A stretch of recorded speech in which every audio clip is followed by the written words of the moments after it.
If you remember the sinking of the Queen of the North, you remember the first mariners to the rescue were the people of the Gitgat First Nation in Hartley Bay who heard the distress call, rushed to the scene, and brought the survivors to safety. Now, Indigenous coastal communities in BC are running the coastal nation's Coast Guard Auxiliary with the support of the Canadian Coast Guard. Joining us to fill us in on the program's scope, ability, support are Roger Girouard, Canadian Coast Guard Assistant Commissioner for the Western Region, and Terry Beech, Parliamentary Secretary for the Ministry of Fisheries, Oceans, and Canadian Coast Guard, and MP for Burnaby North Seymour. Welcome, gentlemen. Thank you so much for having us, John. Appreciate it. Thank you. So, you figure out who goes first. Give us the bullet on this thing. How many people are trained up, and where are they? I'm happy to take the lead here.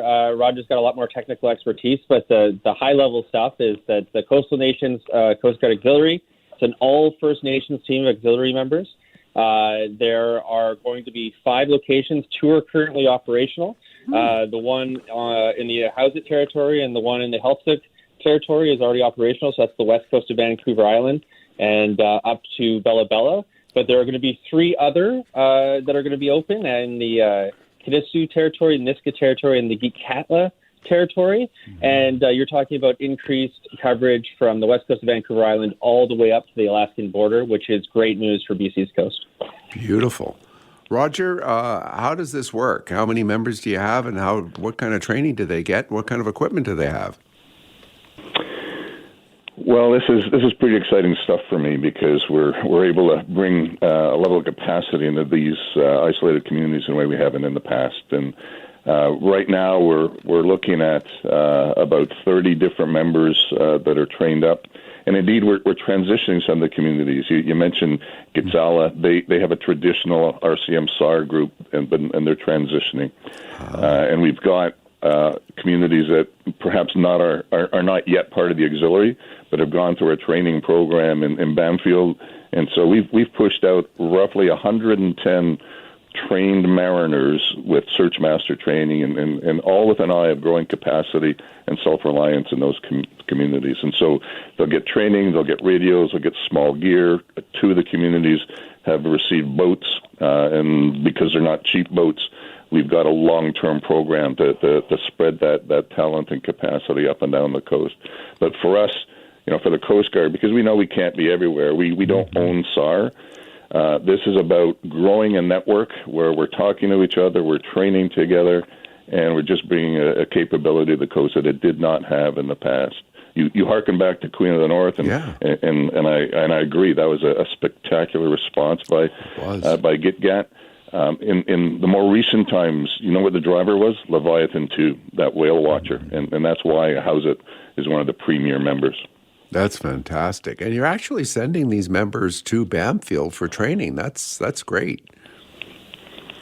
We are. That was one of the pilots that we initiated right after the Leviathan incident. I went into Howsett and talked to Chief Gregg and basically said that I felt bad about how isolated they were on that incident. And I determined that the Coast Guard was going to change its relationship with the nations that are on the water, and we've been in the process of doing that with search and rescue, to be sure, but we've done things on the environmental response side. We're working with them on vessels of concern, and we're striving to grow the leadership capacity in community. There's talent and energy and passion. Yeah. We're bringing them levels of skills, and now the network. It's a really exciting time to be engaged with the nations on the coast. Terry, this is a big undertaking, and obviously the money's got to come from someplace. You're the parliamentary secretary. How's the funding coming? Where are you getting it from? Well, I know that a lot of British Columbians are familiar with the $1.5 billion Oceans Protection Plan, and when we made that big announcement, we promised that the BC coast would be safer having done it. But people asked, of course, how's that going to hit the ground running? This is one of the programs that are stemming out of that Oceans Protection Plan, and it's just another level of the increased investments that we're making to make the BC coast safer. I remember when I first got elected, looking at a map of the coverage along our BC coast, kind of before the Oceans Protection Plan and afterwards. And if you start thinking about the things that we've seen over the last number of years, it's not just this new auxiliary. It's 5 new stations, one in Victoria already running. It's the reopening of the Kittsguard station. It's a historic investment in new state-of-the-art ships for the Coast Guard, many of which are being built right here in North Vancouver. So it's, creating jobs, it's protecting our coastline, and it's making sure that we're keeping mariners safe. It's good stuff, man. Good stuff. Thank you both. Thanks, Terry, Parliamentary Secretary for Canadian Coast Guard and MP for Burnaby North Seymour, and Roger Girouard, Assistant Commissioner for the Western Region Canadian Coast Guard. Thank you both. Thank you. John. Keep safe.